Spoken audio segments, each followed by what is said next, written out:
जब कभी लगे आपके जीवन में कि मेरे कष्ट का जीवन चल रहा है, कष्ट का, एक बेलपत्र अशोक सुंदरी वाली जगह पर इस डंडी का मुख शिवलिंग की ओर हो। किस ओर हो? बोलते जाओ जरा जल्दी जल्दी। शिवलिंग की ओर, अशोक सुंदरी वाली जगह, डंडी का मुख शिवलिंग की ओर। एक बेलपत्र शिवलिंग के ऊपर, जिसका डंडी का मुख, तुम अगर ये शिवलिंग है, आप यहां बैठे हो तो आपके साइड डंडी का मुख नहीं होना चाहिए। डंडी का मुख विपरीत दिशा में, आपसे पीछे। एक बेलपत्र अशोक सुंदरी, एक बेलपत्र शिवलिंग, डंडी का मुख उधर, और फिर जल की धार, जो लोटा भरकर पानी लेकर गए हो, अशोक सुंदरी से शिवलिंग तक धार लगाना है। यहां से चालू करा, चढ़ाते चढ़ाते यहां तक आना चाहिए।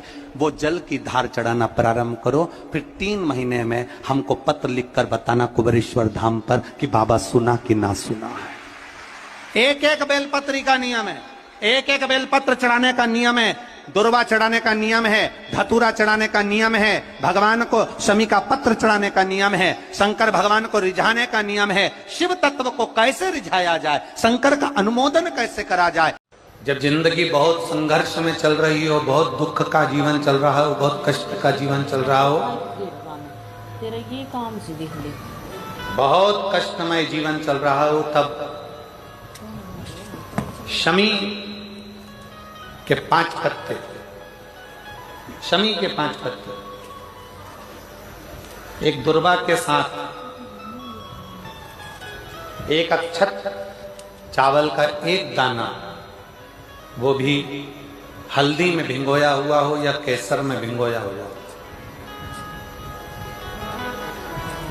शमी पत्र 5, एक दुर्वा, एक चावल का दाना, जो दिल से, हृदय से बेलपत्री के वृक्ष के नीचे पार्थिव लिंग का निर्माण कर कर, मट्टी का शिवलिंग बनाकर, प्रदोष काल में, मतलब शाम के समय पर शिवलिंग बनाकर उस पे जल चढ़ाकर, जो ये 5 शमी का पत्र, एक दुर्वा और एक चावल का दाना, अपनी कामना कर कर, जो दुख चल रहा है, बाबा से विनय कर कर एक एक पत्ता जब समर्पित कर दे, फिर एक दुर्वा समर्पित कर दे, फिर एक चावल का दाना समर्पित कर दे, और बाबा का वहीं पर पुनः विसर्जन कर दे, 3 महीना तो जाने दो, 15 दिन के अंदर वो दुख कटता जरूर है, चाहे कोई भी दुख।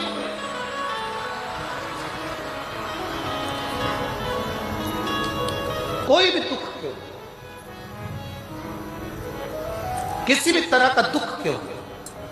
और ये शंकर की आराधना।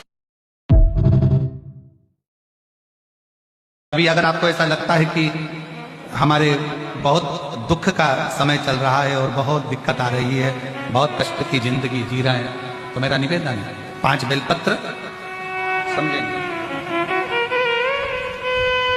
ये शिवलिंग, जलाधारी, और यहां जल बहने का स्थान। 5 बेलपत्र, 5 स्थान।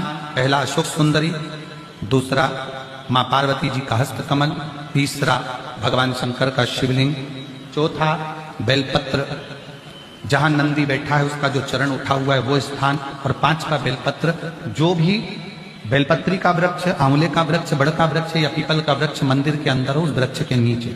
ये 5 स्थान बेलपत्र के बताए, और 1 लोटा जल वही 5 स्थान पर थोड़ा थोड़ा समर्पित करते हुए, हरीश्वर महादेव का नाम लेकर अगर हम समर्पित करते हैं तो गया हुआ धन या कोई लक्ष्मी रूठ कर भी चली जाती है तो वो वापस प्राप्त होती है।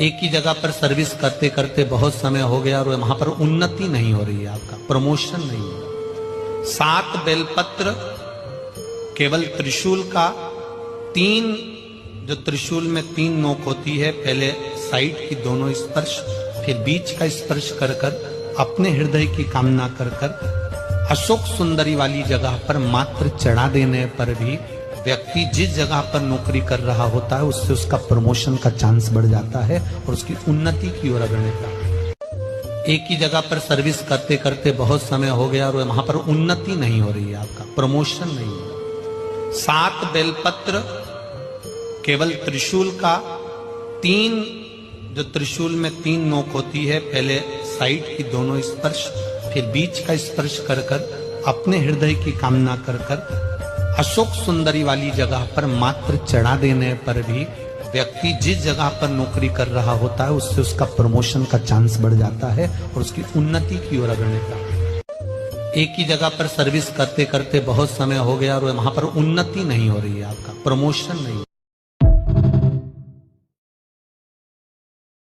शिवलिंग की जो पूजन होती है, भगवान शंकर की जो शिवलिंग का पूजन है, वो साधारण नहीं। 2 गुप्त नवरात्रे होते हैं, थोड़ा ध्यान देंगे। 2 गुप्त नवरात्रे होते हैं। एक गुप्त नवरात्रा यही माघ के महीने में आता है। श्रृंगी ऋषि ने इस गुप्त नवरात्रे का बड़ा वर्णन किया।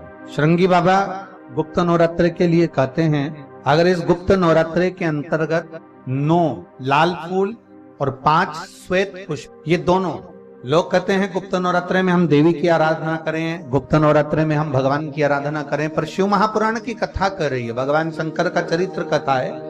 अगर आपने देवी भागवत का स्मरण किया हो या भगवान शिव की एक पवित्र आनंदमय कथा स्कंद पुराण के काशी खंड में अगर सुनी हो या उसमें भी नहीं पढ़ पाए हो, तो श्रृंगी ऋषि के चरित्र में आता है।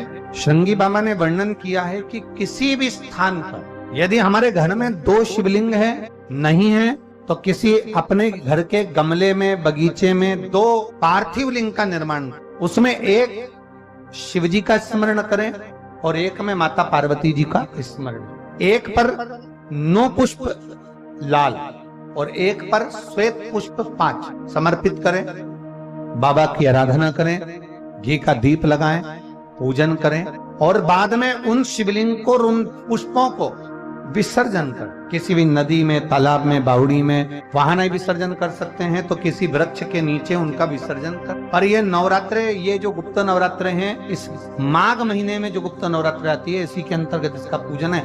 एक बार हमने पहले वर्णन किया था, जिसके यहाँ संतान नहीं होती उसके लिए भी पहले जो आषाढ़ के महीने में जो गुप्त नवरात्रे आते हैं उसका स्मरण कराया था। चाहे गुप्त नवरात्रे हो, चाहे सर्व नवरात्रे हो, केवल देवी की आराधना कर रहे हैं और सोचें कि हम माता जी की आराधना कर रहे हैं और माता जी हम पर प्रसन्न हो।